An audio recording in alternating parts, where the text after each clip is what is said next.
के लिए क्या है, एसी का बहुत जो स्पैन है बहुत वाइड है। आप एसी की अगर हम बात करते हैं तो इसी में हमको काफी क्वेश्चन ऐसे होते हैं जो लास्ट ईयर से एज इट इज मिल जाते हैं। काफी क्वेश्चन आते आएंगे, डिफरेंशियल इक्वेशन से क्वेश्चन आएंगे, फिक्स है आना ही आना है, मैट्रिक्स से क्वेश्चन आएंगे आना ही आना है। गेट में क्या है, गेट की अगर हम बात करें तो आप ये मान के लिए 60 to 70% जो क्वेश्चन होते हैं वो लास्ट ईयर के पैटर्न पे ही रहते हैं। Hello everyone, under the lead of Rendevo, a webinar on career counseling or career guidance, myself Monish Ahmed on the behalf of SAE Collegiate Club Triple MUT chapter is present before you all, and we have our second guest, Mr. Sonam Verma sir, who is also our alumnus of 2017 batch from mechanical engineering. He has he has quite interesting journey. I'll tell you, he has got in rank UPSC IES 25 All India rank in 2019 and GATE AIR 64 in 2019, and he has conquered GATE 3 consecutive times, and he has conquered IES 2 consecutive times, with each under the rank 100. Just his first time in the 2017 GATE attempt, he qualified with AIR 180. So we'll get our questions answered like, is even sky the limit for him? How to set our priorities? What are his goals?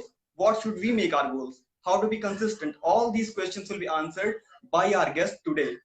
So, sir, I think we should start with our question answers round now. I will go on with our first question. Sir, how do you want to describe your journey, sir? When did you start preparing? You got the job? You changed the job, sir? How was the journey, sir? Okay. So I was started my preparation from 7th semester, और जब मैंने 7th semester से अपनी preparation start की थी और जो gate के बीच का ड्यूरेशन था वो ऑलमोस्ट 7 मंथ था। तो उन 7 मंथ में मैंने अपनी स्टडी को बहुत फोकस्ड रखा था और मैंने डेडिकेटेड तरीके से पढ़ाई की थी। तो जब गेट का एग्जाम आया था तो मुझे इस लेवल का कॉन्फिडेंस आ गया था कि I am able to crack.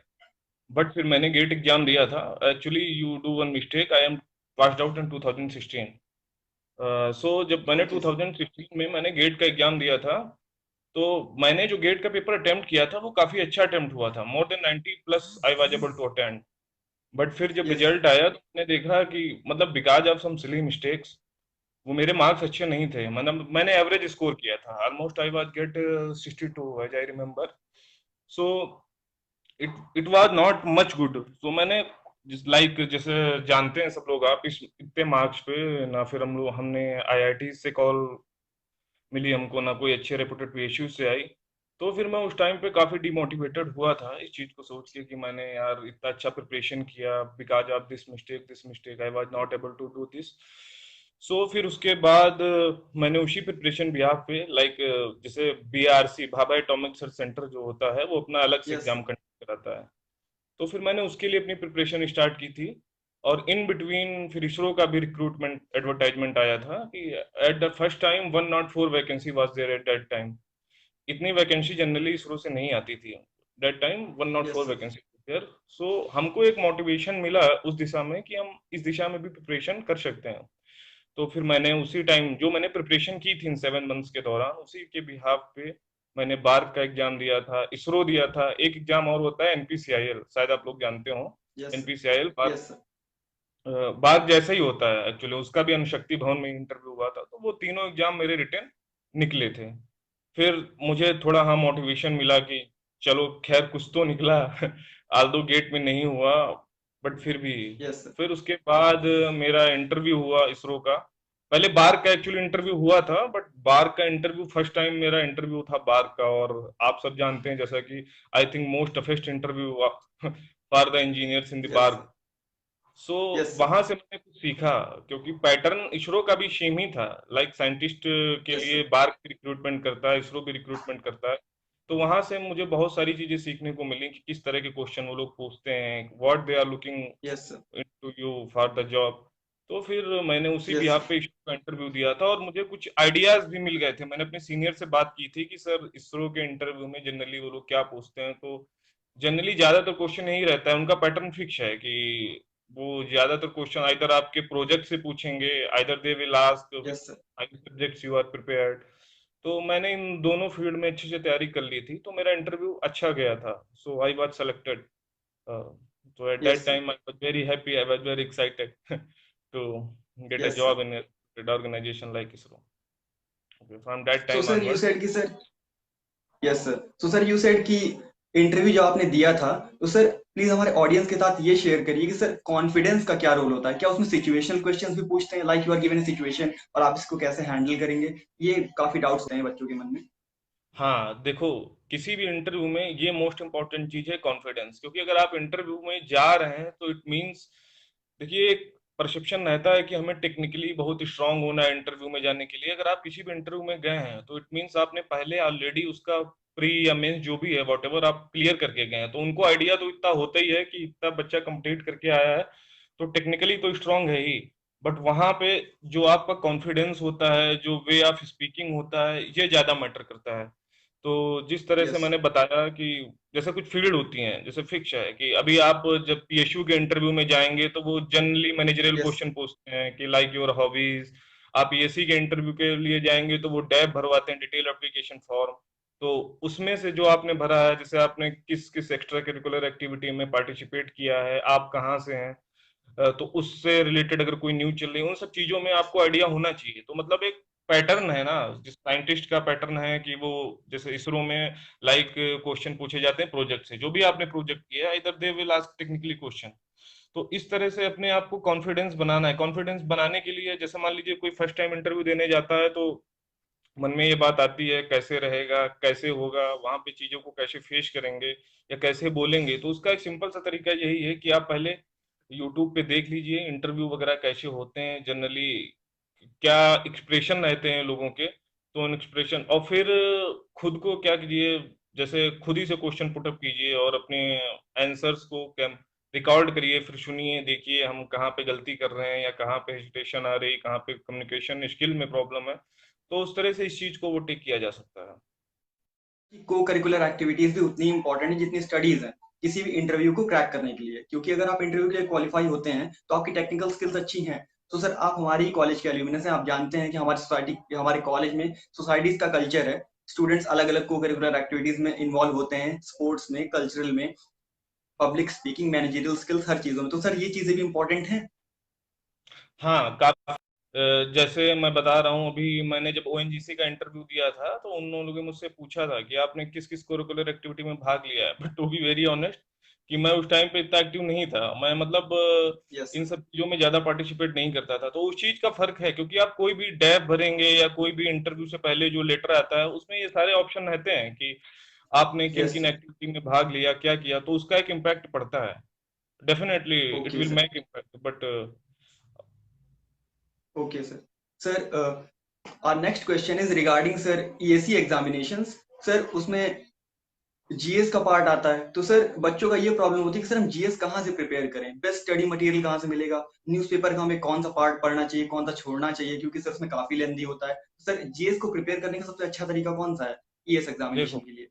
हाँ हाँ, इस पे मैं ये बोलना चाहूंगा कि अगर आप पीएससी की तैयारी कर रहे हैं तो फर्स्ट ऑफ ऑल आपके पास 22 सब्जेक्ट्स हैं प्रिपेयर करने के लिए।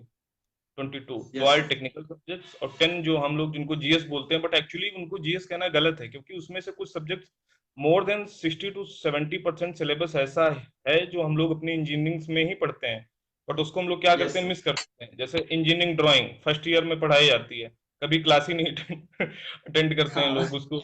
अरे, तो यस सर। इंजीनियरिंग ड्राइंग है, प्रोजेक्ट मैनेजमेंट है, जैसे मैं उनके कुछ टॉपिक्स के बारे में बात करना चाहूंगा। इंजीनियरिंग ड्राइंग है, हम लोग पढ़ते ही पढ़ते हैं। Yes sir. प्रोजेक्ट हाँ मैनेजमेंट है, यस। पढ़ते हैं। मटेरियल साइंस है, पढ़ते हैं। एथिक्स, एथिक्स एक टॉपिक है जिसका प्रोफेशनल डेवलपमेंट का क्लास चलता है, बट कोई करना नहीं यस चाहता, इट्स रियली बोरिंग क्लास। तो यही सब चीजें हैं। और उसके अलावा इंजीनियरिंग मैथमेटिक्स है, हाँ एक और पेपर है इंजीनियरिंग मैथमेटिक्स का, वो भी हम लोग पढ़ते ही यस सर। पढ़ते हैं। और फिर एक है हमारा न्यूमेरिकल मेथड्स वगैरह जिसमें आते हैं, जनरल यस सर। एप्टीट्यूड के क्वेश्चंस रहते हैं, वो भी। तो कहने का मतलब ये है कि 60 to 70% क्वेश्चन ऐसे हैं, पोर्शन ऐसा है सिलेबस का जो हम यस लोग सर। अपनी इंजीनियरिंग के दौरान पढ़ते हैं ऑलरेडी, बट उन चीजों पे हम ध्यान नहीं देते, उन चीजों को मिस करते हैं। अब उसके रिमेनिंग जैसे जो क्वेश्चन बचते हैं, लाइक आपका जो, यस सर। मुझे ऐसा लगता है कि जो सिर्फ पोर्शन अलग है respective then in the engineering, वो केवल और केवल current yes affair and national issues है। Current affair and national yes sir. Issues और कुछ हद तक कह सकते हैं इन्वायरमेंट है। ये दो ओके सर। टॉपिक्स ऐसे थे जो हम लोगों ने नहीं पढ़े इंजीनियरिंग में। तो फिर उसकी तैयारी को करना क्या है उसकी तैयारी को कैसे करना है। अभी देखो, जब स्टार्टिंग में पेपर आया था, जब first time, I think this was implemented in 2017, 2017 में यस ये पोस्ट पैटर्न चेंज हुआ था। पहले तो इसकी जगह पे शायद इंग्लिश और जीके आती थी 100 मार्क्स की। तो ये जब पैटर्न यस आया था तो लोगों के दिमाग में काफी डाउट थे कि क्या होगा, कैसे क्वेश्चंस आएंगे। तो फिर उस चीज के लिए उस टाइम पे तो जीरो आइडिया था कि क्या आएगा क्या नहीं आएगा। लेकिन अभी क्या है, जो लास्ट के 2-3 ईयर के पेपर आ चुके हैं, आप उनको उठाइए और देखिए किस तरह के क्वेश्चंस आते हैं। उस क्वेश्चन के यस बिहार पे आप प्रिपरेशन कर सकते हैं। और मेरा कहना ये है, मेरा जो पर्सनल एक्सपीरियंस है, कि अगर इस पेपर में आप 100+ गेन कर रहे हैं तो I think it's a good good score. तो इस यस 100+ में स्कोर करने के लिए दो पोर्शन आप अच्छे से तैयार करिए। सबसे पहले जो फोकस्ड है, पहला तो हो गया आपका मैथमेटिक्स। अगर आप मैथमेटिक्स तैयार कर यस रहे हैं तो इसके दो फायदे हैं। पहला तो आपका इंजीनियरिंग के लिए ये एप्टीट्यूड पोर्शन, इंजीनियरिंग का मैथमेटिक्स तैयार होगा, एज वेल एज गेट के लिए भी यस सर मैथमेटिक्स तैयार होगा, जो 15 नंबर का आता है। और most yes most important role play करता है in your rank, the mathematics जो है। और उसके अलावा जो एप्टीट्यूड है, यस तो जनरली जो गाइडलाइन दी गई है कि 10% रहेगा, ईच टॉपिक 10% रहेगा, but it can vary from 5% to 15%। तो लेकिन इन टॉपिक्स का जो पोर्शन रहता है, वो मैंने यही देखा है, मैंने 2-3 बार दिया है, जनरली 40-50 नंबर के ये आ जाते हैं। ये जो दो टॉपिक्स के क्वेश्चन है वो ओके सर 40-50 नंबर के आ जाते हैं। यस सर और अगर आपने इस पे अच्छे से मेहनत की है, आपने अच्छे से काम किया है, तो definitely out of 50 you can easily get 40+।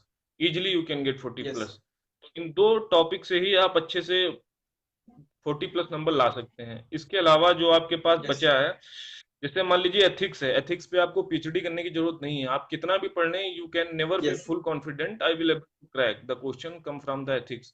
तो इस तरह से, यस सर मतलब अपनी स्टडी को, अपने टाइम को इस तरह से मैनेज करना है, क्योंकि हमको उस पर पीएचडी नहीं करनी है। हमारे पास 22 सब्जेक्ट पढ़ने के लिए हैं, 22 subject we have to study for this yes sir PSC examination. और यस तो सर जैसे कुछ सब्जेक्ट्स हैं, जैसे मैंने इन दो सब्जेक्ट्स के बारे में बात की, इंजीनियरिंग ड्राइंग हो गया। इंजीनियरिंग ड्राइंग के पिन पॉइंटेड क्वेश्चन यस आते हैं, लाइक कोनिक सेक्शन से क्वेश्चन आएगा, प्रोजेक्शन ऑफ पॉइंट से क्वेश्चन यस आएगा, प्रोजेक्शन ऑफ लाइन से क्वेश्चन आएंगे। तो वहां से हम लास्ट ईयर के क्वेश्चन देख सकते हैं। क्वेश्चन की वैरायटी क्या होती है, लास्ट ईयर से आप क्वेश्चन देखिए किस तरह से क्वेश्चन आते हैं, उनको अच्छे से एनालाइज कीजिए, उसी के आधार पर पढ़ाई कीजिए। और अपनी फील्ड को पहचानिए कि मतलब हमको किस चीज में इंटरेस्ट है। जैसे दो चीजें हैं, पहला तो न्यूमेरिकल्स भी आते हैं और थ्योरेटिकल भी आते हैं। तो अगर आप यस न्यूमेरिकल में expert हैं, तो उस पर ज्यादा फोकस करिए, मैं इसमें ये कहूंगा इस एग्जाम के लिए। बाकी गेट के लिए तो सब पढ़ना है, वो कैसे पढ़ना है उस बारे में बाद में बात यस सर करेंगे। ईएससी के लिए यस सर क्या है, ईएससी का बहुत जो स्पैन है बहुत वाइड है। आपको 200 मार्क्स और प्लस 300 मार्क्स, 500 मार्क्स का आपका प्रीलिम्स है। तो इस 500 मार्क्स में आई थिंक अगर 10-5 आपने एक दो टॉपिक छोड़ भी दिए, एक दो सब्जेक्ट छोड़ भी दिए, तो it will not make a such big difference difference. हाँ, बट गेट में इस चीज का बहुत बड़ा बड़ा फर्क पड़ेगा, क्योंकि आपके पास में बहुत बड़ा यस सर स्पैन है। तो मैं बस यही कहना चाहूंगा, जिस फील्ड में आप अपने आप को कंफर्टेबल समझते हैं, कि अगर आप न्यूमेरिकल पोर्शन में अच्छे हैं तो आप न्यूमेरिकल पे फोकस करिए। 80 to 90 मार्क्स के न्यूमेरिकल आते हैं। प्रोजेक्ट मैनेजमेंट है, यस जैसे क्रिटिकल पाथ मैट्रिक्स से क्वेश्चन आने हैं, क्या है, what is the critical path matrix, इसका पिन पॉइंट आंसर है। तो आप इन सब चीजों पे फोकस करके पढ़ाई करिए, लास्ट ईयर के क्वेश्चन देखिए। एट लास्ट यही कहना चाहूंगा। और ज्यादा पीएचडी करने की जरूरत नहीं है। और उन सब्जेक्ट्स पे जिनमें आप कंफर्टेबल नहीं है, कि engineering specially this for GS paper, कि ये हमको नहीं आ रहा, तो उसको छोड़ दीजिए और आगे बढ़िए। बहुत सारे टॉपिक्स यस हैं सर हमारे पास, जिसमें यस सर अपना अच्छा हासिल कीजिए। सो सर हम जिसमें इंटरेस्टेड हूँ उस पर थोड़ा ज्यादा टाइम दें और हर एक चीज को थोड़ा थोड़ा पढ़ लें। बहुत ज्यादा इन पे टाइम वेस्ट करने की या फिर बहुत ज्यादा टाइम देने की जरूरत नहीं है। हम थोड़ा सा पढ़ लेंगे हम तो हमारे एक इतने मार्क्स आ जाएंगे कि हम उसको क्वालिफाई कर सकें इन सब चीजों। और hundred rather then plus technical पे हम लोग को ध्यान देना चाहिए। Yes sir hundred sir plus is a आपने good math score. Yes sir sir आपने मैथमेटिक्स की बात की थी कि इंपॉर्टेंट है। सर जैसे मैथमेटिक्स भी 13 to 15 का स्कोर रखती है गेट में भी, और सर ईएससी में भी मैथमेटिक्स का काफी बड़ा रोल है। तो सर मैथमेटिक्स प्रिपेयर करने के लिए जैसे अभी थर्ड ईयर वाले गेट दे सकते हैं, तो सर उनके पास अभी 5 महीने बचे हुए हैं पढ़ाई के लिए। तो सर 5 महीने में क्या मैथमेटिक्स बच्चे कैसे पढ़ें जिससे उनके कॉन्सेप्ट हमेशा रिवाइज रहें या फिर हमेशा फ्लो में रहें, वो भूले नहीं और मैथमेटिक्स के पूरे क्वेश्चन को सही करके आ सकें। ओके, देखो, मैथमेटिक्स की अगर हम लोग बात करें, तो मैथमेटिक्स एक ऐसा टॉपिक है जिसको ऑलरेडी हम लोग अपने एकेडमिक में पढ़ते हैं। Mathematics 1, mathematics yes 2, mathematics 3। तो मैं ये कहना चाहूंगा, जो थर्ड ईयर वाले हैं वो तो ऑलरेडी पढ़ चुके हैं, उनके लिए मैं बाद में बात करूंगा। बट जो भी अभी स्टूडेंट मान लीजिए फर्स्ट ईयर के हैं या सेकेंड ईयर के हैं, जो लोग यस मैथमेटिक्स जिनके भी पढ़ रहे हैं, जिनके सेमेस्टर में मैथमेटिक्स है, तो वो क्या कर सकते हैं, गेट का सिलेबस डाउनलोड कर सकते हैं। बाकी तो हम लोग जानते हैं सेमेस्टर कैसे देते हैं कल सेमेस्टर है तो आज, इनफैक्ट बहुतों को तो सिलेबस ही नहीं पता होता कि क्या आएगा क्या नहीं आएगा, 2 दिन पहले किताब उठाई और मैथ को रट्टा की तरह मारते हैं कि किसी तरह से एग्जाम खत्म। ठीक है, ऐसा होता है। बट अभी क्या करना है, जो लोग डेडिकेटेड हैं टुवर्ड्स मैथमेटिक्स, वो ये कर सकते हैं कि अपना गेट का सिलेबस निकालें। जो भी गेट का सिलेबस है, ऑलमोस्ट जो मैथ का सिलेबस है वो गेट और ईएससी के लिए सेम है, 95% यस सेम है। कुछ टॉपिक्स हैं जैसे फोरियर इक्वेशन वगैरह हैं, वो उसमें नहीं है, बट गेट में आई थिंक, ईएससी में है। गेट में है बट ईएससी में नहीं है। हाँ ऐसा आई थिंक है, but I am not sir sure. Sir वो ब्रांच वाइज डिवीजन है, ब्रांच वाइज अलग अलग हो जाता है।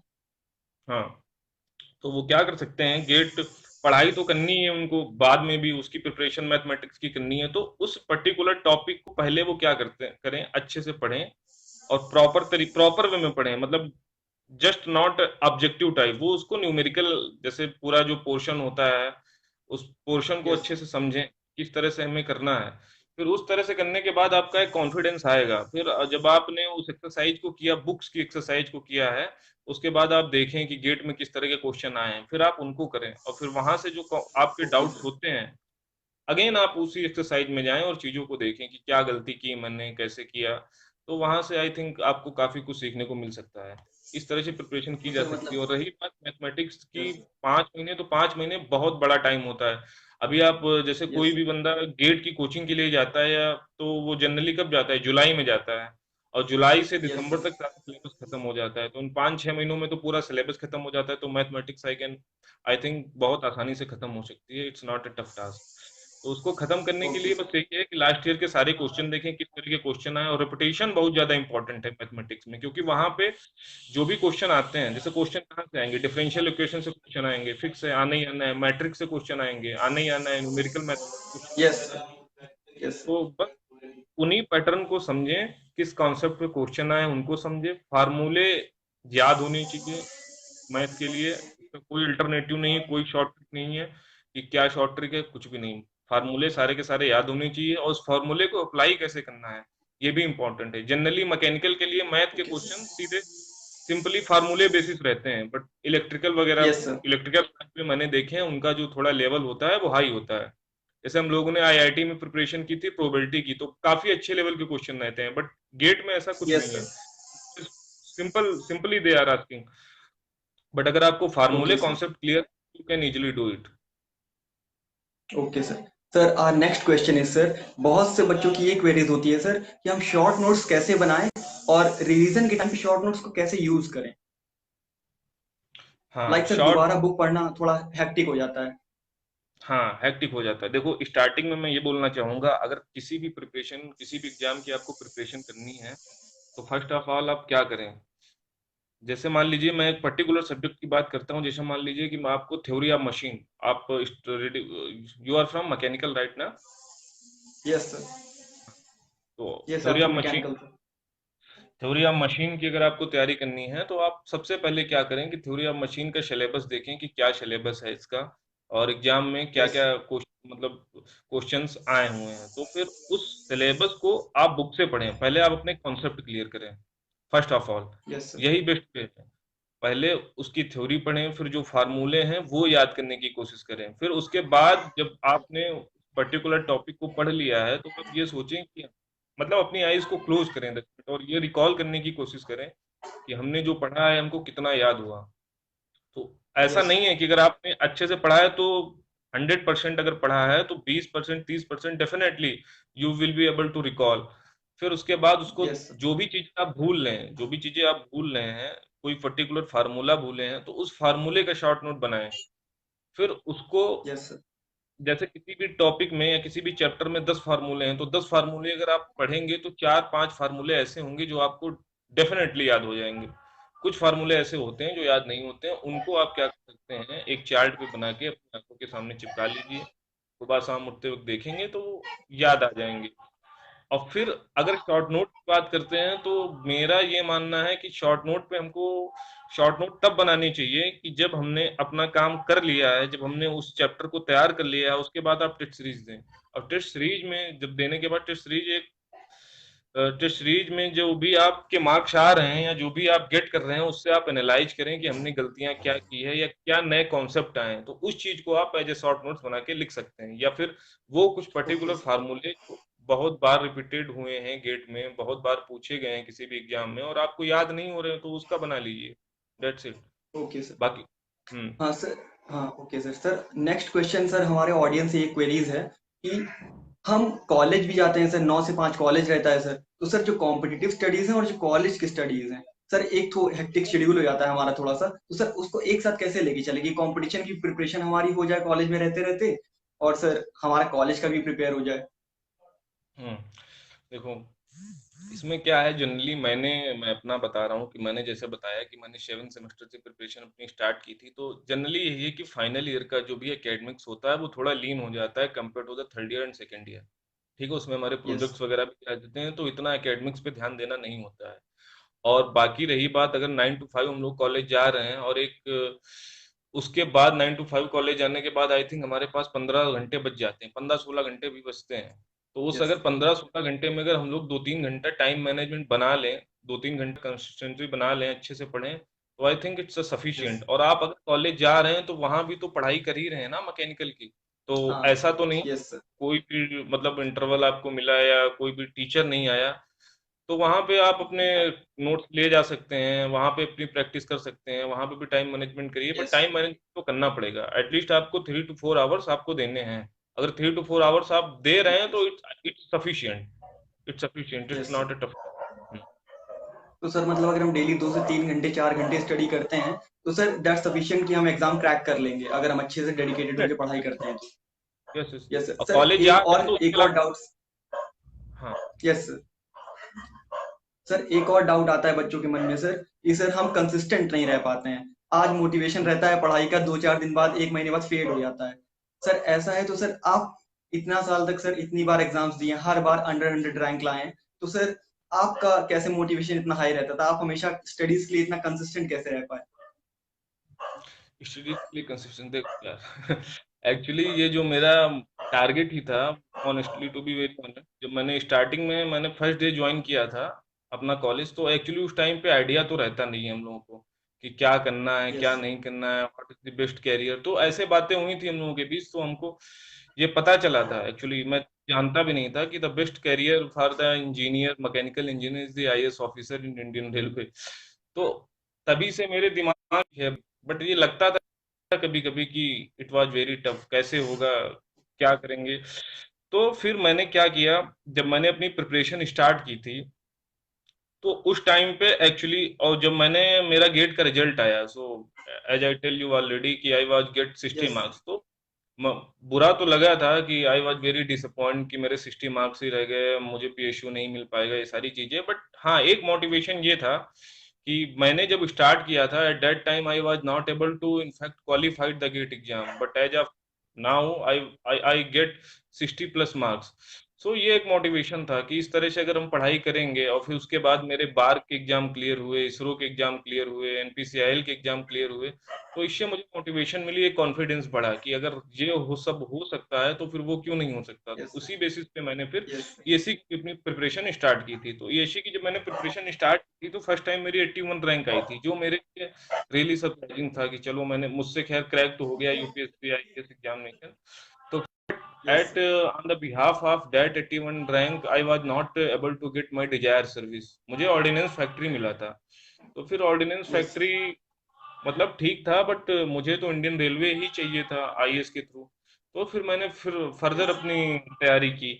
और एक मोटिवेशन ये भी रहा कि मैंने जब एग्जाम दिया तो कुछ ना कुछ इसमें इम्प्रूवमेंट ही हुआ, मतलब अगर रैंक मेरी इम्प्रूव यस हुई सर। तो इस तरह से कि यस चलो। सर। हाँ, ऐसा जरूर होता है कि जब हम अपनी स्टडी करते हैं तो कभी कभी हमारी एनर्जी लो हो जाती है, हम लोग फील करते हैं कि मुझसे नहीं हो पाएगा, बट ऐसा कुछ है नहीं। To be very honest, by this time जब आप अपनी एनर्जी को लो फील करते हैं, आपका पढ़ने का मन नहीं करता है, तो आप क्या करें, उस टाइम बुक्स को क्लोज कर दें। जरूरी नहीं उस टाइम पढ़ें, आप वो चीजें करें जो आपको अच्छी लगती हैं, बाहर घूम के आए, म्यूजिक सुने, यस सर।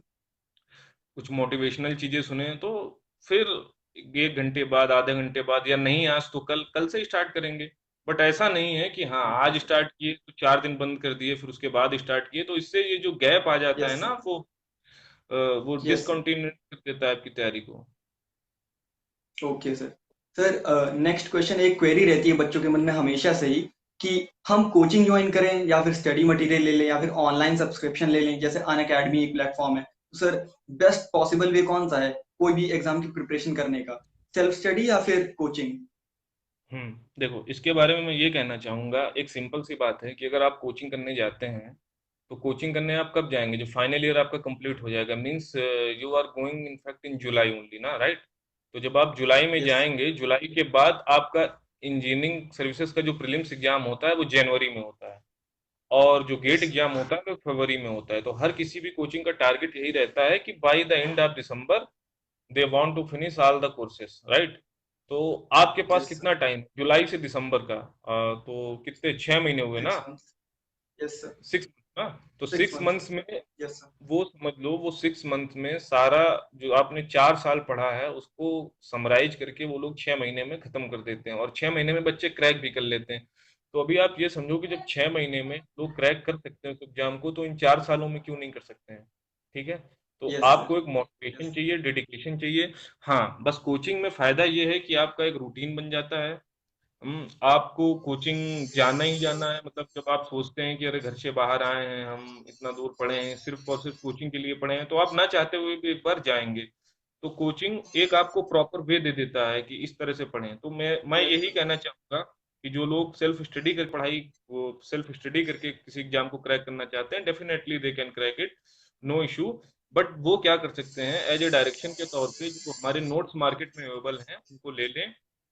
सारे नोट्स ओके अवेलेबल हैं, सर। उनको मार्केट में ले लें। आपसे उन सारी चीजों से आपको डायरेक्शन मिल जाएगी कि आपको क्या पढ़ना है, क्या नहीं पढ़ना है।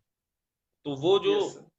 ऑलरेडी, तो हम लोग वो सब गेट के लिए जो हमको पढ़ना है वो ऑलरेडी हम अपने एकेडमिक्स में तो पढ़ते ही हैं।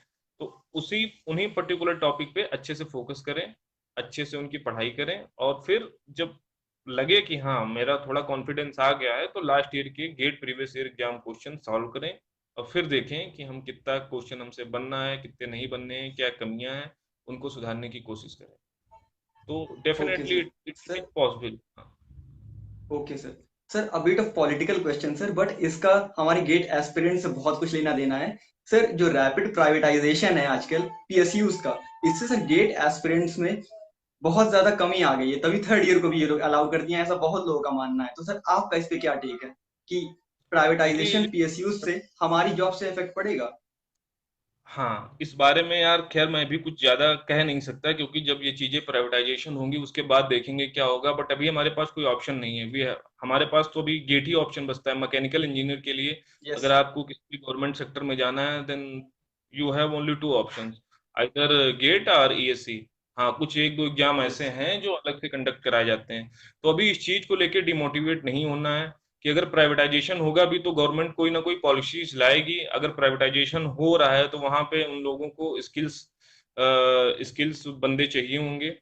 तो उसके लिए तो यस। कोई ना कोई आधार रखेंगे ये वो लोग, किस बेसिस पे रिक्रूटमेंट किया जाए। तो फिर वो आई थिंक गेट ही होना चाहिए, या जो भी होगा वो जब चीजें आएंगी वहां यस से, सर। जो भी नोटिफिकेशन आएगा उसमें क्लियर होगा। Okay sir. तो तब इस तक चीज हमें को लेकर डिमोटिवेट नहीं होना डिमोटिवेट चाहिए नहीं अपनी होना प्रिपरेशन चाहिए। करने। Okay sir. Okay sir. Sir एक हमारे ऑडियंस से ही क्वेश्चन है, लाइव कमेंट्स में पड़ा हुआ है। सर वो कोर ब्रांचेस से नहीं है, तो सर वो जानना चाहता है कि वो अपनी प्रिपरेशन कैसे स्टार्ट करे। कोर ब्रांचेस से नहीं है? यस सर, तो सर वो जानना चाहता है कि वो अपनी प्रिपरेशन कैसे स्टार्ट करे। जैसे मे बी वो इलेक्ट्रॉनिक्स से हो सकता है, कंप्यूटर साइंस से हो सकता है, वो भी गेट या फिर ईएस देना चाहता है, तो सर वो कैसे अपनी प्रिपरेशन स्टार्ट करे? वो कोर ब्रांचेस से नहीं, तो सर उसके लिए क्या है, उसके लिए मोटिवेशन क्या हो सकता है, स्ट्रैटेजी क्या हो सकती है, उसके लिए करियर ऑप्शंस क्या हो सकते हैं? हाँ हाँ, अगर कोर ब्रांचेस से नहीं है तो इलेक्ट्रॉनिक्स के लिए भी, देखिए अगर कोर, फर्स्ट ऑफ ऑल, अगर आप कोर ब्रांचेस से नहीं है तो ईएससी के लिए तो ऐसा कोई रिस्ट्रिक्शन है ही नहीं है। अगर इनफैक्ट आप मैकेनिकल से हैं तो आप सिविल से भी ईएससी लिख सकते हैं, राइट? यस। ये चीज, हाँ, तो फिर उसके लिए अभी क्या कर सकते हैं, और आल्दो हाँ, ये मानना, ये कहना सही है कि गेट से जो भी गवर्नमेंट वैकेंसी आती हैं, वो उसमें जो पोर्शन है, वो मतलब नंबर ऑफ वैकेंसी जो मैकेनिकल के लिए हैं वो थोड़ी ज्यादा होती है, थोड़ी कम यस। होती हैं। तो उनके लिए यस मोटिवेशन सर। यही हो सकता है कि अगर वो अच्छे से प्रिपेयर करते हैं, अगर किसी मतलब हायर स्टडी के लिए उनको जाना है, तो वो अपनी प्रिपरेशन अच्छे से करें, और उनके लिए कंटेंट क्या है, जैसे मैंने बताया कि तैयारी करनी कैसे है उनको, इसी वे पे वो लोग तैयारी कर सकते हैं। Like same pattern, they can by the material from the market. जो भी सारा मटेरियल यस कंटेंट है उसी आधार पे वो लोग तैयारी करें। और ओके सर मोटिवेशन के लिए हम लोग कह सकते हैं ना कि लाइक आईएससी पीएचडी चाहते हैं, एमएस करना चाहते हैं, तो आई थिंक ये एक यस बहुत प्राउड की बात है। इस मोटिवेशन से हम लोग तैयारी कर सकते हैं, किसी भी आईआईटी में जाना है तो। ओके सर सर जो गेट 2021 का नोटिफिकेशन आया है सर उसमें कुछ चेंजेस किए गए हैं उसमें जो क्वेश्चन पेपर में जो चेंजेस हुए हैं सर इस बार मल्टीपल सेलेक्ट क्वेश्चंस एमएसक्यूज आ रहे हैं तो सर उसमें more than one option correct होगा तो सर हमारा इसमें दो क्वेश्चंस हैं सर पहला क्वेश्चन ये है कि इससे गेट के क्वेश्चन पेपर की टफनेस लेवल बढ़ेगा या फिर घटेगा सर सेकेंडली इसको अटेम्प्ट करने का सही तरीका क्या होना चाहिए कि हम मैक्सिमम क्वेश्चन सही कर पाए हम्म देखिए, अगर more than one option correct हैं मल्टीपल, तो इसमें कहना बस यही है कि जो इसका एग्जाम का लेवल होगा वो थोड़ा टफ तो होगा, हायर डेफिनेटली हायर होगा, क्योंकि बहुत सारे यस अब जब पहले ऑब्जेक्टिव क्वेश्चन आते थे तो बहुत सारे ऑब्जेक्टिव क्वेश्चन ऐसे भी होते थे जिनको हम बाई ऑप्शन चेकिंग से हम कर सकते थे। मान लीजिए कि A B yes C D था तो हमने ए रखा, अगर वो सही बैठ रहा है तो फिर हम लोग छोड़ सकते थे बी सी डी। राइट। तो फिर वहां से हमारा टाइम यस मैनेज हो सकता था। ये एक वे था, मतलब कि जैसे नहीं कहते हैं, स्मार्ट वे था कि किस तरह से हम क्वेश्चन को क्रैक यस करें। तो टफनेस तो डेफिनेटली बढ़ेगी, बट इस चीज को ओवरकम कैसे किया जाए, देखो मैं इस चीज के बारे में एक ही बात कहना चाहूंगा कि अगर आपको तैयारी करनी है कि गेट या ईएससी, सारा हर चीजों का सार हमारी बुक्स में है। तो बुक्स के जो कन्वेंशनल क्वेश्चन यस होते हैं, जो एक्सरसाइज में दिए होते हैं यस कन्वेंशनल क्वेश्चन, आप उनको करें। अगर आप एक कन्वेंशनल क्वेश्चन करते हैं तो आपको उसको नंबर ऑफ वैरायटी क्वेश्चन मिलेंगे। एक कन्वेंशनल क्वेश्चन के 4 पार्ट होते हैं, 5 पार्ट होते हैं, नंबर ऑफ वैरायटी क्वेश्चन मिलेंगे। आपके सारे कॉन्सेप्ट क्लियर होंगे यस वहां से। अगर उस वे में आप करेंगे तो ऐसा तो नहीं है, अगर वो मल्टीपल ऑप्शन दे रहे हैं तो वो सारे के सारे उसी क्वेश्चन से रिलेटेड होंगे। अगर आपको उस क्वेश्चन की अच्छी समझ है, उसके कॉन्सेप्ट में अच्छी पकड़ है, तो आप इजीली बता सकते हैं कि हाँ ये ऑप्शन चाहिए, कोई इशू नहीं है। तो इसका वे यही है कि आप कन्वेंशनल क्वेश्चन करें, कन्वेंशनल क्वेश्चन पे फोकस करें। उस क्वेश्चन को करने से ओके आपको वैरायटी ऑफ क्वेश्चन करने को मिलेंगे, आपके कई सारे कॉन्सेप्ट क्लियर होंगे। सर हमारा नेक्स्ट क्वेश्चन ये है सर कि गेट और ईएसी में एक अच्छी रैंक या फिर एक अच्छे स्कोर लाने के लिए सर हमें क्या सिर्फ प्रीवियस ईयर क्वेश्चंस पे ही रिलाई करना चाहिए या फिर प्रीवियस ईयर के साथ हमें conventional practice sets other books के एक्सरसाइजेस भी सॉल्व करनी चाहिए हाँ, देखो, मेरा ये मानना है कि जो भी गेट एग्जाम है, अगर गेट में आप आज अच्छा स्कोर लाना चाह रहे हैं, तो कोई अच्छा पीएसयू पाना चाह रहे हैं या अच्छे आईआईटी पाना चाह रहे हैं, तो आपका जो मार्क्स है वो 80+ होने ही होने चाहिए। Definitely you you you yes should sir be in 80+। अगर आप उससे नीचे हैं तो थोड़ा टफ है। तो उस चीज को करने के लिए क्या है, देखो, गेट और ईएससी के जो पैटर्न हैं, जो क्वेश्चन पैटर्न हैं, ईएससी की अगर हम यस बात करते हैं तो इसी में हमको काफी क्वेश्चन ऐसे होते हैं जो लास्ट ईयर से एज इट इज मिल जाते हैं। काफी क्वेश्चन ऐसे होते हैं क्योंकि हर कॉन्सेप्ट तो सिलेबस पे रखना है, उनके पास एक कंस्ट्रेंट है, तो हमको काफी क्वेश्चन ऐसे हैं जो लास्ट ईयर से मिल जाते हैं। बट गेट में क्या है, गेट की अगर हम बात करें तो आप ये मान के चलिए 60 to 70% जो क्वेश्चन होते हैं वो लास्ट ईयर के पैटर्न पे ही रहते हैं। लास्ट, जैसे प्रोडक्शन इंजीनियरिंग है तो अगर रोलिंग से क्वेश्चन पूछा गया है तो वो रोलिंग से वही सेम क्वेश्चन न्यूमेरिकल बार बार रिपीट करते हैं। तो लास्ट ईयर के यस क्वेश्चन करना ही करना है, ये तो बहुत इंपॉर्टेंट है। Most most important thing okay sir to do the last previous question, इसको तो जरूर करना यस है। सर उसके अलावा गेट में क्या है, जब आप, पहला काम तो यही है कि लास्ट ईयर के क्वेश्चन करें। जब आपकी उस पर अच्छे से कमांड हो जाए, जब आप कंफर्टेबल फील करें कि हाँ आपको कॉन्फिडेंस आ गया है कि हम अब लास्ट ईयर के क्वेश्चन से अगर कोई ऐसा क्वेश्चन आएगा तो हम उसको क्रैक कर सकते हैं। फिर उसके अलावा ओके फिर सर ब्रेन स्टॉर्मिंग के क्वेश्चन रहते हैं जनरली, जो जैसे 60 से 70 नंबर लाना एवरेज बात है, आसानी से आ सकते हैं, लेकिन उसके ऊपर के जो नंबर लाना यस है उसमें ब्रेन स्टॉर्मिंग क्वेश्चन आते हैं। वो डिपेंड करता है कि आपने कितना अलग से एक्स्ट्रा एफर्ट किया है, जैसे आपने कितने ओके अलग से सर वैरायटी आप क्वेश्चन लगाए हैं रेदर देन जो गेट में आती है। क्योंकि गेट में हर साल हर पेपर में मेरा यही मानना है कि 10-15 नंबर के क्वेश्चन ऐसे रहते हैं जो एकदम न्यू कॉन्सेप्ट पे रहते हैं, जो अभी तक पूछे नहीं गए हैं। तो वो आप तभी यस उन सर क्वेश्चन को कर सकते हैं, उन कॉन्सेप्ट को कैच कर सकते हैं, जब आपने उन पे ऑलरेडी बहुत सारी प्रैक्टिस की हुई है। अब और मतलब वो यस प्रैक्टिस आप कहाँ से करेंगे, जैसे बुक्स हैं, कुछ स्टैंडर्ड बुक्स हैं। सोम की बात करें तो पुनमिया है, और yes sir theory of machine की बात करते हैं तो एस एस रतन है, बेस्ट बुक है। तो आप एस एस रतन, इन सारे क्वेश्चंस को, इनकी जो एक्सरसाइज है इनको करिए, जो इनमें सॉल्व एग्जाम्पल दिए हैं उनको करिए। इस तरह से आप इन पे काम कर सकते हैं। तो it's okay sir sir AC mains का जो क्वेश्चन पेपर आता है सर वो सब्जेक्टिव होता है। तो सर अगर हम सब्जेक्टिव क्वेश्चंस को अटेम्प्ट करने का सर सबसे अच्छा वे कौन सा होता है सर, कि हम उसको किस तरीके से अटेम्प्ट करें? और सेकेंडली सर, कि हैंड राइटिंग भी क्या उसमें मेजर रोल प्ले करती है मार्क्स में? हाँ देखो, मैं यही कहना चाहूंगा, ईएससी का जो सब्जेक्टिव पेपर आता है एक्चुअली उसमें दो पोर्शन होते हैं। ठीक है, ईएससी के यस। सब्जेक्टिव के लिए दो पोर्शन होते हैं, पोर्शन ए पोर्शन बी। तो पोर्शन ए में चार चार क्वेश्चंस होते हैं और पोर्शन बी में भी चार क्वेश्चन होते हैं। तो चार में पहला तो कंपलसरी होता है दोनों के लिए, तो वो तो उनको करना ही करना है। अब उसके बाद जो सबसे इंपॉर्टेंट चीज ये होती है कि जो आउट ऑफ थ्री होता है उसमें से हमको दो चूज करने होते हैं इस साइड में, आइदर हम दो इधर पोर्शन ए में चूज करें। अगर हमने पोर्शन ए में दो क्वेश्चन चूज किए हैं तो फिर हमको पोर्शन बी में एक ही चूज करना है out of three. Yes. Either आप पोर्शन ए में एक क्वेश्चन चूज करें, फिर आपको पोर्शन बी में दो क्वेश्चन चूज करने हैं, मतलब आपको टोटल 5 क्वेश्चन करने हैं आउट ऑफ 8 क्वेश्चन। तो पहला पोर्शन ए और पोर्शन बी का फर्स्ट वन क्वेश्चन दोनों का तो कंपलसरी हो गया। अभी आपके पास रिमेनिंग 6 क्वेश्चन बचे हैं, 3 क्वेश्चन पोर्शन ए के, 3 क्वेश्चन पोर्शन बी के। तो अभी इसमें क्या दिया है, ये पैटर्न जब से चेंज हुआ है, तो 3 क्वेश्चन जो पोर्शन ए में बचे हैं, आइदर इसमें आप एक चूज करें या दो चूज करें। अगर आपने दो चूज किए हैं तो पोर्शन बी में आपको एक चूज करना है।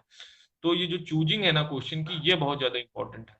तो सबसे पहले आप माइंड होके जब पेपर आए, जल्दबाजी बिल्कुल ना करें। 15 मिनट, 10 से 15 मिनट उस पर दें कि हम उसमें टिक करें कि कौन कौन से क्वेश्चन आ रहे हैं। मान लीजिए पोर्शन आपने ए के जो रिमेनिंग 3 बचे उसमें से आपने दो चूज किए, उसमें 3 पार्ट होते हैं और 3 पार्ट मतलब एक क्वेश्चन यस। होता है 20 नंबर का। तो 20 × 3 60 मार्क्स, एक पोर्शन आपका जो है 60 मार्क्स का रोल प्ले कर रहा है। मान लीजिए आपने उसमें पहला देखा हो रहा है, ठीक है, दूसरा देखा हो रहा है पार्ट, ठीक है, बट हो सकता है तीसरा आपसे ना हो रहा हो। तो यहाँ पे ये जो यस सर। मैनेजमेंट है, ये तो आपको सेल्फ डिसीजन लेना है, हमें किस पोर्शन को अटेम्प्ट करना है, किस पोर्शन को अटेम्प्ट नहीं करना है। ये बहुत ज्यादा इंपॉर्टेंट चीज है, बहुत इंपॉर्टेंट चीज है, क्योंकि 20 नंबर का एक ओके क्वेश्चन सर। बहुत बड़ा रोल प्ले करता है। ये एक क्वेश्चन जो 20 नंबर का है इक्विवेलेंट होता है 10 10 क्वेश्चन ऑफ ऑब्जेक्टिव क्वेश्चन। तो मेरा ये मानना है कि जो ईएससी में फाइनल सिलेक्शन रोल है, वो कहीं हद तक काफी ज्यादा डिपेंड करता है, मोस्टली डिपेंड करता है ये जो ईएससी का मेंस है। बट ऐसा कहना गलत यस। होगा कि प्रीलिम्स और इंटरव्यू रोल प्ले नहीं करते हैं, करते हैं, बट इतना रोल प्ले नहीं करते जितना मेंस रोल हमारा प्ले करता है। Okay sir. तो इसको आप बेस्ट वे अटेम्प्ट करने का तरीका यही है कि आप पहले पेपर को अच्छे से पढ़ें।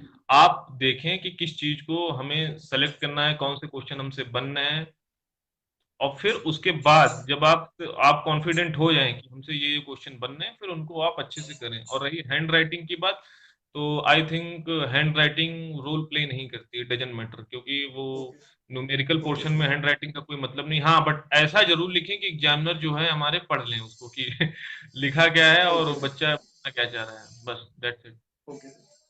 सर आपकी थोड़ा सा एक लाइफ से क्वेश्चन सर। सर आपने इसरो में एज अ साइंटिस्ट वर्क किया है सर, तो सर आपका वहां पर वर्क एक्सपीरियंस कैसा रहा? और सर क्या आपने अपने अपनी इंडिया को सर्व किया है सर? एक इंडियन स्पेस रिसर्च ऑर्गेनाइजेशन में काफी ज्यादा एस्टीम्ड ऑर्गेनाइजेशन है सर, पूरे वर्ल्ड को पता है। तो सर आपको वहां पर काम करके कैसा लगा, कैसी फीलिंग आई वहां पर, या फिर कैसा वर्क कल्चर है वहां का?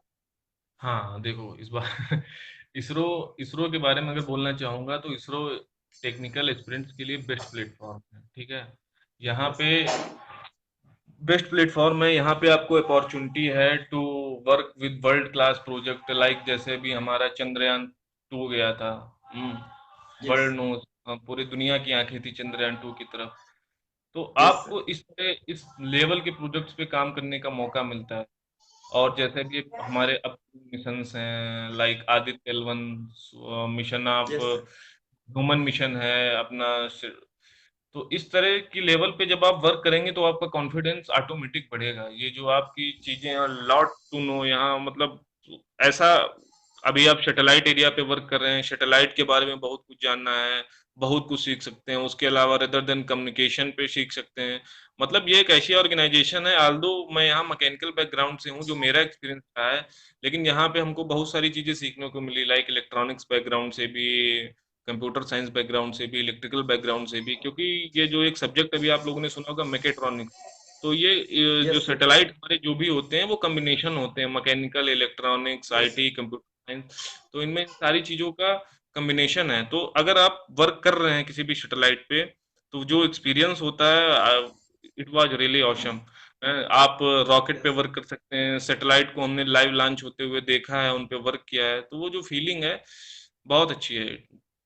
और रही बात, तो मैं बस ओके यही सर। बोलना चाहूंगा, ये जो प्लेटफॉर्म है टेक्निकल स्टूडेंट्स के लिए बहुत अच्छा है। आप यहाँ R&D कर सकते हैं, जिनको R&D में इंटरेस्टेड है उनके लिए बेस्ट प्लेटफॉर्म है। और सीखने के लिए काफी हद तक बहुत चीजें हैं, आप पूरी लाइफ बिता देंगे, लेकिन ट्राई टू अंडरस्टैंड कभी ऐसा नहीं होगा, you you yes not sir. Feel कि आई एम फॉर मुझे सब आ गया। तो बहुत सारे एरिया हैं, the experience is yes really sir. Awesome. Good. हाँ सर, एक और इसी से रिलेटेड क्वेश्चन सर। सर आपने जब वहां पर वर्क किया होगा तो सर आप सराउंडेड होंगे बिल्कुल सक्सेसफुल पीपल से, जो अपनी लाइफ में सक्सेसफुल थे। तो सर ऐसा कुछ होता है सर कि हाँ अब हमें इससे भी ज्यादा कुछ अच्छा करना है, क्योंकि आप अब इंडियन रेलवेज में ईएस के तरह ऑफिसर के रैंक पे ज्वाइन करने वाले हैं। तो सर ये मोटिवेशन आता है वहां पर कि हमारे पास सभी सक्सेसफुल पीपल हम सराउंडेड हैं, तो सर हमें कुछ और भी बड़ा करना चाहिए। हाँ, डेफिनेटली इस जैसे यही तो मोटिवेशन है इसरो का एक्चुअली। जो भी मोटिवेशन है, हम अपनी गलती से ही तो सीखते हैं या अपनी सक्सेस से सीखते हैं, कि अगर यस हमने ये क्रैक किया है तो हम अभी जैसे मैंने बताया ना कि मैंने 81 रैंक लाई, तो why I one not gate rank under 10। तो यही मोटिवेशन होती है, अगर हमने यस कोई सक्सेस मिशन किया है, अगर हमने ये किया है, तो हम डेफिनेटली वो कर सकते हैं। अगर चंद्रयान 1 लॉन्च किया था, तभी तो हम लोगों ने सोचा कि चंद्रयान 2 लॉन्च करेंगे या मून तक पहुंचेंगे। तो यस सर। यही सारी मोटिवेशनल चीजें हैं, बिल्कुल एब्सोल्युटली राइट। और फिर अभी हम लोगों ने इसी बेसिस पे तो, जो हमारी गवर्नमेंट है या जो हम लोगों को मतलब अभी अभी जैसे आप लोगों ने सुना होगा, by 2021 we are planning to reaching on the space space human program. तो हाँ अगर यस हम सर। ये सारे प्रोग्राम या अपकमिंग चीजें इसी पे तो डिपेंड करती हैं कि हमने पास्ट में क्या किया है, हमने पास्ट में अपनी सक्सेस देखी कि हमने इस मिशन को सक्सेस किया। मिशन ऑफ मार्स, जो फर्स्ट टाइम सक्सेस हुआ था, it was really proud moment for the ISRO. तो यही यस सारी सर। मोटिवेशन चीजें हैं। Yes, definitely. ओके सर, एक क्वेश्चन हमारे ऑडियंस में से है सर कि सीएससी ब्रांच का जो स्टूडेंट है, क्या उसका कोई स्कोप है इसरो में, कंप्यूटर हाँ, साइंस एंड सीएससी में, इंजीनियरिंग से? हाँ हाँ, वैकेंसी आती हैं, सीएससी के लिए वैकेंसी आती है, इलेक्ट्रॉनिक्स के लिए भी वैकेंसी आती हैं। हाँ, मैं उस टाइम भूल यस। गया, ये जो अभी आपने एक लास्ट क्वेश्चन पूछा था, एक बच्चा है जो इसी का, आप नहीं बता रहे थे, जूनियर है इसी यस का, सर। हाँ हाँ। पूछना चाह रहा था यस। क्या मोटिवेशन होना चाहिए। तो आई थिंक इसरो में जो सबसे नंबर ऑफ मैक्सिमम वैकेंसी आती हैं, वो इलेक्ट्रॉनिक्स एंड यस। कम्युनिकेशन की ही होती हैं। जब मेरी वैकेंसी यस सर। 104 आई थी, तो इलेक्ट्रॉनिक्स की मोर देन 200 वैकेंसी थी एट दैट टाइम। तो I think yes sir. Electronics के लिए गवर्नमेंट जॉब इसरो, हाँ, इसरो देता है। तो सर मतलब तो मोर यस सर, तो वैकेंसी मतलब was that there. Can keep the spirit high. Okay hmm. Sir. Sir मतलब वो ये चीज हमारी स्पिरिट हाई रख सकती है कि हमारे पास इसरो में ज्यादा चांसेस हैं, तो हम हाँ, प्रिपरेशन बिल्कुल कर है। सकते हैं। Yes sir. इसरो है, DRDO है, बीआरसी है, बार्क भी है। Yes sir. ये सारी चीजें जो हैं, सारी ऑर्गेनाइजेशन लेती हैं ESC के स्टूडेंट को through the okay sir. Different. हाँ सर, एक और क्वेश्चन सर। अभी आप ईएस ऑफिसर की तरह इंडियन रेलवे में ज्वाइन करने वाले हैं सर, तो सर आपका गोल यही था या फिर इसके आगे भी आप कहीं जाएंगे अभी? नहीं, अभी तक तो यही है। अभी तक तो इसके बाद क्या करना है, yes but sir. As of now I achieved my goal. Okay sir, मतलब आपके जो गोल था अल्टीमेट वो आप अचीव कर लिए, बट हो सकता है कि अभी आप चेंज करें करियर ऑप्शन फिर से, वहां पर जाने के बाद आपका मन बदल सकता है। तो सर वी विश यू हाँ, बेस्ट ऑफ लक बिल्कुल। सर, अगर आपका ऐसा कुछ होता है तो सर आगे के लिए भी आप बहुत कुछ अचीव करें सर। हमारे कॉलेज का भी नाम होता है सर, आप हमारा एल्यूमिनस हैं सर। हम्म। सर एक मेमोरी बता दीजिए सर, जो आपकी कॉलेज की हो और बहुत अच्छा लगा हो, हमेशा आपको याद आती हो वो, जब आप कॉलेज में थे। जब मैं कॉलेज में था तो एक मेमोरी, हाँ एक्चुअली एक अच्छा भी कह सकते हैं, बुरा भी कह सकते हैं, बट वो मेमोरी काफी अच्छी थी। बट स्ट्रॉन्ग है। हाँ यस सर। नहीं नहीं, यहाँ नहीं बता सकता मैं बात। ठीक है सर, ठीक है, कोई बात नहीं सर, ठीक है सर। सर आप जो हमारे ऑडियंस हैं, जो आज के यूथ्स हैं, जो इंजीनियर्स हैं सर, आप उनको क्या मैसेज देना चाहेंगे सर, उनको क्या कम्युनिकेट करना चाहेंगे सर आप? हाँ, देखो, मैं जो भी एस्पिरेंट्स हैं, मेरे जूनियर्स हैं, मैं अपने जूनियर्स को सिर्फ और सिर्फ एक बात बोलना चाहूंगा कि पहले जो हमारे दिमाग में मिथ बैठा है कि ये जो गेट एग्जाम है, 80+ नंबर लाने हैं, इतना टफ एग्जाम है, कंपटीशन टफ होता यस जा सर। रहा है, कैसे होंगे। ऐसा बिल्कुल भी नहीं सोचना है, बिल्कुल भी नहीं सोचना है, बहुत आसान होता है। आप लास्ट ईयर के क्वेश्चन करिए, अच्छे से अपनी स्टडी कीजिए, easily you can get 60 to 70 marks easily. GATE में जो मैकेनिकल की बात कर रहा हूँ, 60 to 70 मार्क्स यस लाना एक एवरेज स्टूडेंट आसानी से ला सकता है। बट अभी आपने जैसे बताया ना कि डेडिकेशन चाहिए, अपना कमिटमेंट, अगर हमने आज ये कमिटमेंट किया कि हमको ये टॉपिक खत्म करना है, तो आप उस पर काम करिए, उसको पढ़िए, फिर लास्ट ईयर के क्वेश्चन लगाइए, और आसानी से आप देखिए कि अपनी प्रोग्रेस को चेक करिए, और टेस्ट सीरीज जरूर दीजिए। टेस्ट सीरीज एक आईना है, वो आपको बताती है कि आपने जो पढ़ा उसमें से कितना आपने गेन याद है, कितना आप रिकॉल कर यस सकते हैं। तो अगर इस तरह से आप काम करेंगे तो ऐसा कुछ भी नहीं है ना, नाइदर गेट नॉर ईएससी जो आप क्रैक ना कर सकें। तो इस डेडिकेशन, इस मोटिवेशन के साथ पढ़िए कि मैं कर सकता हूँ, और डेफिनेटली आप करेंगे। बस एट लास्ट में यही कहना चाहूंगा, ओके डेफिनेटली सर। आप करेंगे। और लास्ट ईयर के सर क्वेश्चन ये, ऑडियंस में से एक और, हाँ लास्ट ईयर के क्वेश्चन सर लगाना ऑडियंस बहुत में, जरूरी। हाँ ओके सर, लास्ट ईयर के क्वेश्चंस लगाना जरूरी है, और उसके साथ में कन्वेंशनल भी सॉल्व करते रहो, मोटिवेशन हाई रखें हमेशा। कन्वेंशनल, क्योंकि यस देखिए सर। हर चीज का जो निचोड़ है, जो भी आप पढ़ रहे हैं, जो भी आप कोई भी एग्जाम यस देंगे XYZ, वो सारे भी जो क्वेश्चंस हैं वो उन्हीं बुक से आते हैं जो आपने एकेडमिक में पढ़ी हैं। आप जाके देख लीजिए, आप उस पर वर्कआउट कर सकते हैं। कोई भी क्वेश्चन अगर आया है गेट में या ईएससी में, तो वो कहीं ना कहीं किसी एक्सरसाइज से दिया होता है। आप उसको देखिए, यस मिलाइए। सर। सेम क्वेश्चन नहीं मिलेगा तो कॉन्सेप्ट सेम मिलेगा। तो अगर आपने जब अपनी एकेडमिक्स की पढ़ाई की है, आपने ऑलरेडी उस पर अच्छे से वर्क किया है, तो फिर चीजें टफ नहीं होती, बहुत आसान हो जाती हैं। हर एग्जाम आप इजीली से क्रैक ओके करेंगे। सर। मेरा कहने का तात्पर्य यही है कि स्टार्टिंग से लग जाइए, एक एक दो दो घंटे अपना निकाल लीजिए कि हमको गेट के लिए देना है। तो फिर ना तो फिर किसी कोचिंग की जरूरत है ना कुछ, बस टेस्ट सीरीज दीजिए और लास्ट ईयर के क्वेश्चन सॉल्व कीजिए, और जो कन्वेंशनल क्वेश्चन है उनको छोड़िए मत, उन पे अच्छे से वर्कआउट कीजिए। Okay sir. सर ऑडियंस में से एक और क्वेश्चन है सर। सर आपके जो डिपार्टमेंट की फैकल्टीज थी सर, उनका क्या रोल था आपकी सक्सेस में, आपके टीचर्स का? ओके। बस मैं यही कहना चाहूँगा, वो बहुत सपोर्टिव थे। एक्चुअली जब उस टाइम पे थोड़ा अटेंडेंस का इशू था कि 75% अटेंडेंस कंपलसरी हुई होनी थी, तो फिर उस चीज़ों में थोड़ी बहुत रियायतें मिली थी हम लोगों को कि सर हम लोगों को गेट की तैयारी करनी है। जैसा कि हमने बताया था कि उस टाइम पे अपने कॉलेज में मैकेनिकल कोर के लिए कोई कंपनी वगैरह नहीं आती थी। आज का तो खैर मुझे यस पता सर। नहीं, 2016 कोई भी कोर कंपनी नहीं आती थी। तो फिर इस चीज़ को हम लोगों ने डिस्कस किया था सबसे कि सर ऐसा इशू है, हम लोगों के पास गेट के अलावा कोई ऑप्शन भी नहीं है। तो हम लोगों ने थोड़ा, सर लोगों ने कहा ठीक है कि अगर आप लोगों को तैयारी करनी है तो थोड़ी रियायतें मिली थी, लाइक अटेंडेंस। Yes sir. हाँ। हाँ, और फिर ओके। जैसे बताया नहीं कि एकेडमिक्स वगैरह पे इतना ध्यान देने की जरूरत नहीं है उस टाइम पे फाइनल ईयर में, तो हम लोग अपना फोकस कर सकते हैं गेट यस पे। सर। हाँ, यस क्योंकि सर। जो भी मेजॉरिटी सब्जेक्ट होते हैं हमारे सेकेंडरी थर्ड ईयर में कंप्लीट हो जाते हैं। तो ये सारी बातें सर लोगों ने ही यस बताई सर। थी कि आप अपने एकेडमिक्स पे इतना ध्यान मत दीजिए, मतलब क्योंकि सब्जेक्ट है नहीं, वो फिर हो जाते हैं जो भी यस सर। एग्जाम है के। तो सर यही थोड़ी बहुत, हाँ, इस समय सर लोगों ने काफ़ी हेल्प की। बाकी एक मेरी मैम थी, मैं उनको स्पेशल थैंक यू कहना चाहूँगा। मेरी स्वाति मैम थी, जिनके अंडर मैंने प्रोजेक्ट किया था अपना। Swati ma'am mechanical okay sir. Engineering में है। हाँ sir, Swati you know, Gangwar ma'am. हाँ, yes Swati sir. Gangwar ma'am. Yes sir, she she taught me to really sir. Help in, yes, yes sir. Yes sir, sure sir, he is, she is sir. हाँ, really very sir helping nature. एक मेरा और, जो project हुआ था yes sir. उन्हीं की guidance में हुआ था। कभी भी कोई डाउट होता था हम लोग मैम से पूछ लेते थे, वो हमको हमेशा मोटिवेट करती थी कि सोनम ये ठीक है, इसके साथ साथ अपनी गेट की प्रिपरेशन करो, इतना हम लोगों की तरफ से कोई इशू नहीं रहेगा। But yes sir. ठीक है, अपना गेट पे फोकस कर सकते थे। तो इन्हीं सब चीज़ों से मुझे काफ़ी हेल्प मिली। फिर मैं था और मेरे साथ एक समरजीत था, मुझे याद है मैम के साथ हम लोगों का फर्स्ट इंटरेक्शन था, it was really awesome. Yes sir. Sir एक और क्वेश्चन है ऑडियंस में से सर, कितनी टेस्ट सीरीज हमें देनी चाहिए तो हम कॉन्फिडेंट हो जाएं कि हाँ अब हम अच्छे एग्जाम में कर सकते हैं, हमें हाँ देखो, मतलब पर्टिकुलर सब्जेक्ट्स की या फिर कंप्लीट?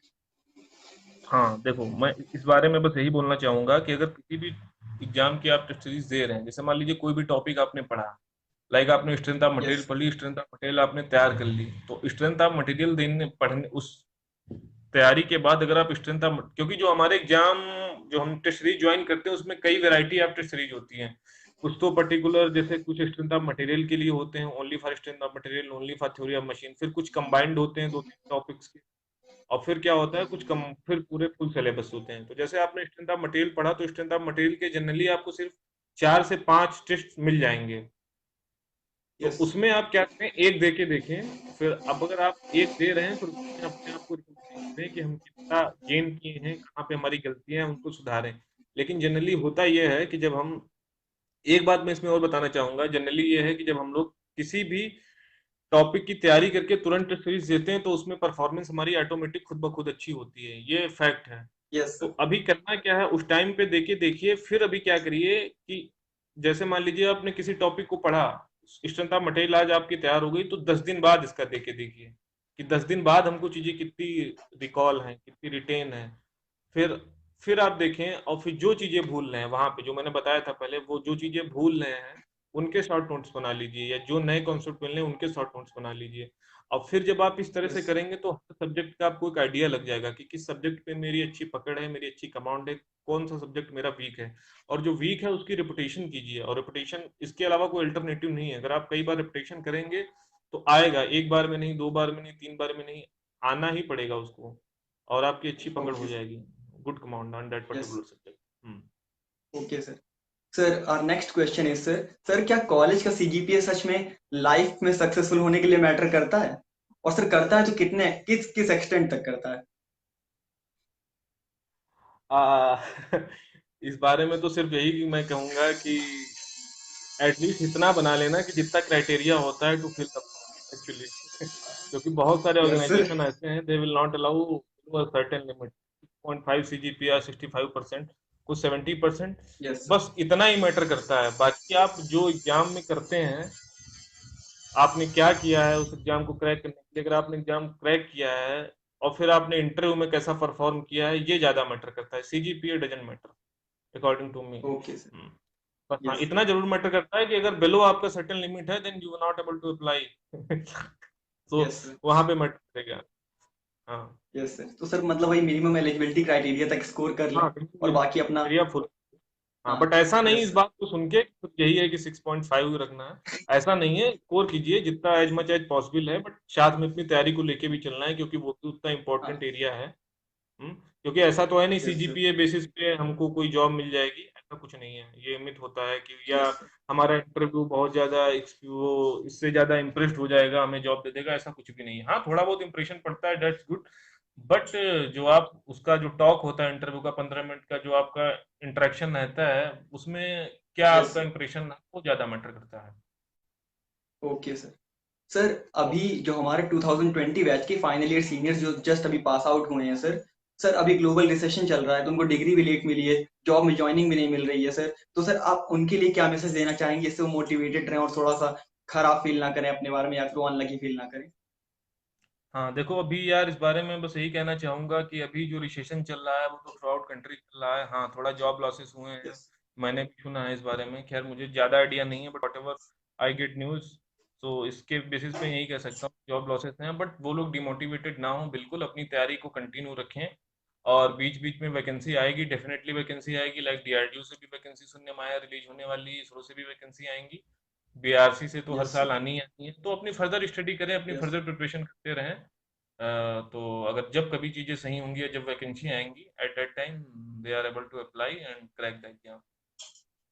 ओके सर सर जैसे होता नहीं है सर कि 12 to 20 सब्जेक्ट्स हैं ईएससी में और गेट में सर 12 सब्जेक्ट्स हैं अपने मैकेनिकल इंजीनियरिंग में तो सर कोई भी सब्जेक्ट कंप्लीट करने के बाद उसको रिकॉल करने के लिए सर रिवीजन का प्लान कैसे बनाएं साइक्लिक रिवीजन या फिर रिवीजन कैसे करें कि हमें सारा रिकॉल होता रहे हमेशा हमारे ग्रास्प में रहे हमारे सब्जेक्ट्स जो हम पढ़ चुके हैं देखो, इसका मैं एक सिंपल सा लॉजिक देता हूँ जो मैंने किया, और आप लोग भी करना, आप लोगों को भी बताना चाह रहा हूँ, इट विल रियली हेल्प। मान लीजिए अगर किसी भी सब्जेक्ट को आपने पढ़ लिया है, किसी भी सब्जेक्ट को यस पढ़ सर लिया, उसमें क्या क्या टॉपिक्स हैं, क्या क्या फार्मूले हैं, वो आपने आज पढ़ा।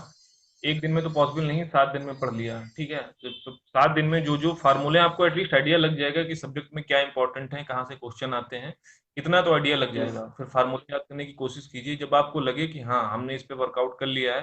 तो मान लीजिए कहीं आप बाहर गए क्रिकेट खेलने गए, क्रिकेट खेल के जब आप आउट हो गए, बैठे हैं खाली, तो उन सारी चीजों को याद करिए, कि रिकॉल करने की कोशिश कीजिए मन ही मन, कि इस चैप्टर में, इसमें, इस टॉपिक में, इस सब्जेक्ट में कितने चैप्टर थे, इस चैप्टर में कौन कौन से फार्मूले थे। तो मन ही मन जो एक यस विजुअलाइजेशन बन जाता है, चीजें हम लोग विजुअलाइजेशन से याद करते हैं, वो फिर हमें लंबे समय तक रिकॉल रहती है। और फिर वो जहाँ पे आप यस भूल रहे हैं उन चीजों को, तो वो आपने खुद आइडेंटिफाई किया है कि हमने इन चीजों को भूला है, फिर आके आप जब उस चीजों को देखेंगे तो डेफिनेटली वो काफी लंबे समय तक रिकॉल रहेंगी। तो जो ओके सर। विजुअलाइजेशन के थ्रू चीजें याद होती हैं वो काफी लंबे समय तक रिटेन रहती हैं। तो हाँ, इस तरह से काम कर सकते हैं। Okay sir. और रेपुटेशन, सर यही बताया ना, आपको ये आइडेंटिफाई करना होगा कि किस सब्जेक्ट पे हमारा अच्छा कमांड है, कौन सा सब्जेक्ट वीक है। जो सब्जेक्ट आपका वीक है उस पे आप काफी ज्यादा वर्कआउट कीजिए, रेपुटेशन कीजिए, क्योंकि जब आप रेपुटेशन करेंगे तो आपकी एक्यूरेसी भी बढ़ेगी, स्पीड भी बढ़ेगी, कॉन्फिडेंस भी बढ़ेगा। और गेट के लिए सबसे ज्यादा इंपॉर्टेंट एक्यूरेसी और स्पीड है, क्योंकि हम अगर एक यस क्वेश्चन मान लीजिए हमारा गलत हो गया 2 नंबर का, तो 2 नंबर तो वो गया, और वो क्या 33% negative marking, 2.66 yes sir. Number हमारे जाते हैं क्वेश्चन से। और 2.66 नंबर से हमारी जो रैंक है वो स्लाइड हो सकती है 100 to 200 बिलो। सो मतलब जो हम ओके सर। 500 के अंदर आने वाले थे वो हम आउट ऑफ 200 हो जाएंगे, मतलब जो जॉब मिलनी थी जो होना था वो नहीं हो ओके। पाएगा, बिकॉज जस्ट वन क्वेश्चन। हाँ, यस सर। तो रियली वेरी इंपॉर्टेंट गेट के लिए जो हमारी एक्यूरेसी एंड स्पीड है बहुत ज्यादा मैटर करती है। थोड़ी स्मार्ट स्टडी सर गेट के लिए मतलब चाहिए, इतना लेबोरियस यस वर्क। सर। हम्म, सर मतलब एक क्वेश्चन भी सर हमारा डिसाइडिंग फैक्टर बन सकता है गेट एग्जामिनेशन में। बिल्कुल बिल्कुल, डेफिनेटली, हाँ definitely. Yes sir. Accuracy accuracy पे बहुत ज्यादा काम करना है। और ये भी बता रहा हूँ कि जो चीजें, और गेट के लिए एक बात और बोलना चाहूंगा, ऐसा कुछ भी नहीं है जो हमें छोड़ना है, सब कुछ पढ़ के जाना है। All the things we have to yes sir. Study of proper. और एक चीज और है, जब आप खाली हों, जैसे किसी क्वेश्चन को लगाए हैं, तो उस पर थोड़ा ब्रेन स्टॉर्मिंग कीजिए कि ये क्वेश्चन ऐसे आया है कि इसका अल्टरनेटिव क्वेश्चन क्या बन सकता है, इसका अल्टरनेटिव यस क्वेश्चन सर। क्या बन सकता है, अगर ऐसा पूछे तो फिर उसका सोल्यूशन क्या हो सकता है। जब आपकी इस लेवल की तैयारी हो जाएगी तो फिर आप आसानी से गेट के अंदर अंडर 100 रैंक ला सकते हैं, कोई इशू नहीं है उसमें, कोई भी इशू नहीं है। क्योंकि बस गेट यही चाहता है आपसे कि आप कितना सोच रहे हैं, क्योंकि जो बताया ना मैंने कि 60 to 70% क्वेश्चन जो होते हैं बहुत इजी रहते हैं, लास्ट ईयर के सेम पैटर्न पे आते हैं। जो रिमेनिंग क्वेश्चन होते हैं वो ब्रेन स्टॉर्मिंग के क्वेश्चन होते हैं।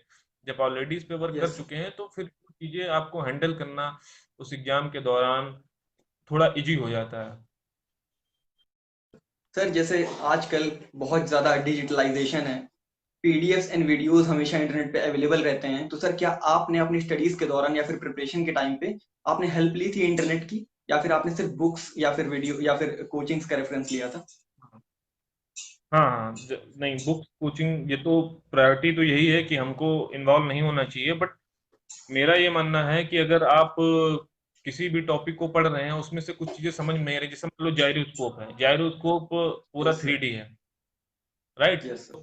जो टॉपिक आपको पर्टिकुलर समझ में नहीं आ रहा, उस टॉपिक को आप यूट्यूब पे डालिए, छोटी छोटी क्लिप्स आ जाती हैं, तो उन क्लिप्स को देख के विजुअलाइजेशन के थ्रू अच्छे से समझा जा सकता है। बट हम सोले उस पर डिपेंड नहीं हो सकते हैं, क्योंकि फिर वो डिस्ट्रैक्टिंग हो जाता है। पता चला जाइरोस्कोप खोला, फिर उसके अलावा यूट्यूब पे कुछ कहीं गाने सुनने लगे, कहीं कुछ सुनने लगे, डिस्ट्रैक्ट, तो हाँ। ये सब होना ओके चाहिए। सर। हाँ, और ये होता है ओके डेफिनेटली। सर। अगर आपने यूट्यूब खोला है तो सोचेंगे थोड़ा फेसबुक भी खोल लेते हैं ठीक है, फिर हाँ। मतलब इस तरह से टाइम यस वेस्टेज सर। होता है। तो इन चीजों से अवॉइड करना है, ओके कोशिश सर। यही कीजिए कि बेटर अंडरस्टैंडिंग बनाइए, सेल्फ अंडरस्टैंडिंग बनाइए किताबों से समझने की। और फिर जो पर्टिकुलर टॉपिक समझ में नहीं आ रहे हैं, उसी टॉपिक को आप क्या करिए, उसी पर्टिकुलर क्लिप को आप देख लीजिए, पूरा देखने की जरूरत नहीं है। ओके। जैसे पता चले कि मान लीजिए हमको सिर्फ जाइरोस्कोप समझ में नहीं आ रहा है, एक जाइरोस्कोप होता क्या है, उसका कॉन्सेप्ट क्या है, फार्मूले और मूल्य सब पता है, क्वेश्चन बन रहे हैं। अब हम सिर्फ जाइरोस्कोप को समझने के लिए हमने डाला, एनपीटीईएल पे लेक्चर आ गया, 2-3 लेक्चर पढ़े हैं, पूरा 2-3 लेक्चर देख रहे हैं, उनको 4-5 घंटे अपने हमने उस पर लगाए। तो ऐसा नहीं है, हमें पीएचडी नहीं करनी है बिल्कुल, हमें स्मार्ट स्टडी करनी है यस सर। और अच्छे से एग्जाम को क्रैक करना है। हाँ, बस ये जरूर है कि क्वेश्चंस की अंडरस्टैंडिंग बनाइए कि अगर ऐसा क्वेश्चन आया है तो इस तरह के अल्टरनेटिव क्वेश्चन क्या आ सकते हैं। जिस दिन आप इस लेवल के हो जाएंगे डेफिनेटली कोई इशू ही नहीं होगा, फिर हर एग्जाम आप क्रैक कर सकते हैं। और ये ओके सर। स्टार्टिंग से करिए। हाँ, जो फर्स्ट ईयर यस या सर। सेकेंड ईयर के जो स्टूडेंट्स हैं जो भी लाइव हैं, मैं उनको यही बताना चाहूंगा कि स्टार्टिंग से करिए। आप लोग डेडिकेटेड हो जाइए, फिर ना तो आपको किसी कोचिंग की जरूरत पड़ेगी, कोई प्रॉब्लम नहीं होगी। आप सोचिए कि मैंने जो बताया नहीं अभी, 4 साल का सिलेबस जब आप 6 महीने में खत्म कर सकते हैं, तो इन 4 सालों में क्यों नहीं खत्म कर सकते। कोई भी सब्जेक्ट यस होता सर। है वहाँ कोचिंग आते हैं, जैसे लाइक हमारा मशीन डिजाइन हो गया, 30-40 घंटे में खत्म हो जाए, मतलब 4-5 दिन में पूरा सिलेबस वो लोग खत्म करते हैं, और वहाँ हम लोग खत्म करते हैं, ना चाह के भी खत्म करते हैं, यस पढ़ते सर। हैं। तो यहाँ पे भी तो हमारे पास पूरा सेमेस्टर होता है, 4-5 महीने होते हैं। अब 4 दिन में जो चीजें खत्म हो सकती हैं वो 4 महीने में क्यों नहीं खत्म हो सकती हैं। बस उसके लिए आपको यस सर। फोकस्ड होने की जरूरत है। हाँ, आप उस पर वर्कआउट कीजिए। सर अभी एक सोशल मीडिया से कनेक्टेड आपसे एक क्वेश्चन पूछा गया था सर, तो सर क्या हमें बिल्कुल डिस्टेंट हो जाना चाहिए सोशल मीडिया से, या फिर सर थोड़ा बहुत चलाते हैं तो ठीक है? नहीं नहीं, कोई दिक्कत नहीं है, थोड़ा बहुत देखिए, मैंने ये कहा कि हमको अपनी स्टडी के लिए 2-3 घंटे देने हैं, तो आप 2-3 घंटे निकालिए स्टडी के लिए। उसके बाद आप ऐसा नहीं कि सिर्फ पढ़ाई, मतलब भूत बन जाना है पढ़ के, कि हमको सिर्फ पढ़ाई ही पढ़ाई यस सर। करनी है और कुछ नहीं करना, ऐसा बिल्कुल नहीं है। Yes sir. तो वो क्या है, अगर आप ऐसा सिर्फ और सिर्फ पढ़ाई पे लगे रहेंगे तो जो क्वालिटी ऑफ स्टडी होती है ना, वो आप गेन नहीं कर पाएंगे। क्योंकि एक होता है ना ओके कि सर। जो एक बंदा 1 घंटे में एक चैप्टर समझ सकता है, वो कोई बंदा 10 घंटे में नहीं समझ सकता, तो उसको बोलते हैं क्वालिटी ऑफ यस। स्टडी, ठीक है। तो यस सर। इफेक्टिवनेस जो है वो भी बहुत जरूरी है। इफेक्टिव यस पढ़ाई सर। हमको कैसे, तो करिए 2-3 घंटे आप पढ़ाई करिए, उसके अलावा आप क्या करते हैं, खेलते हैं या सोशल मीडिया पे हैं, तो इशू नहीं है। Okay, sir. So, sir, we will thank you so much, sir, for sharing such invaluable information, sir, with us. And I think it will surely guide us and keep us motivated throughout our life for giving GATE, ESC, and all the examinations, sir. And sir, we also wish you best of luck if you want to pursue further or you want to you want to grow further. Thank you so much, sir, for joining us. आपने बहुत अच्छे से sir हमारी query solve की sir, thank you so much. You welcome.